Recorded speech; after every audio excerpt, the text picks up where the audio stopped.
విజయవాడ ఇంద్రకీలాద్రిపై శ్రావణ మాసం సందర్భంగా సామూహిక వరలక్ష్మి వ్రతాలు నిర్వహిస్తున్నారు. వరలక్ష్మి వ్రతాలకు మహిళలు భారీగా హాజరయ్యారు. ఈ సందర్భంగా కనకదుర్గ అమ్మవారిని వరలక్ష్మీదేవి రూపంలో అలంకరించారు. తెల్లవారుజాము నుంచి అమ్మవారిని పెద్ద సంఖ్యలో భక్తులు దర్శించుకుంటున్నారు. శ్రావణ మాసంలోని మిగతా 2 శుక్రవారాల్లో కూడా సామూహిక వరలక్ష్మి వ్రతాలు నిర్వహించనున్నట్లు ఈవో సూర్యకుమారి తెలిపారు.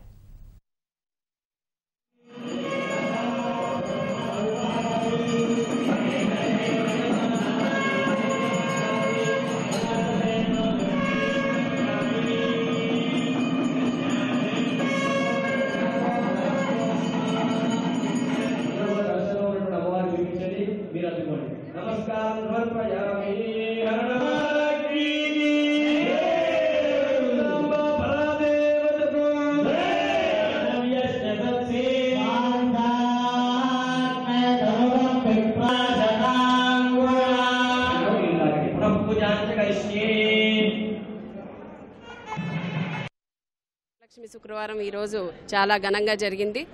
100 మందికి పైగా మహిళలు ఈరోజు ఇంద్రకీలాద్రి మీద ప్రత్యక్షంగా వరమహాలక్ష్మి పూజలో పాల్గొని సంతృప్తిగా ఇంటికి ఇచ్చిన ప్రసాద వస్తువులన్నీ కూడా తీసుకొని వెళ్లారు.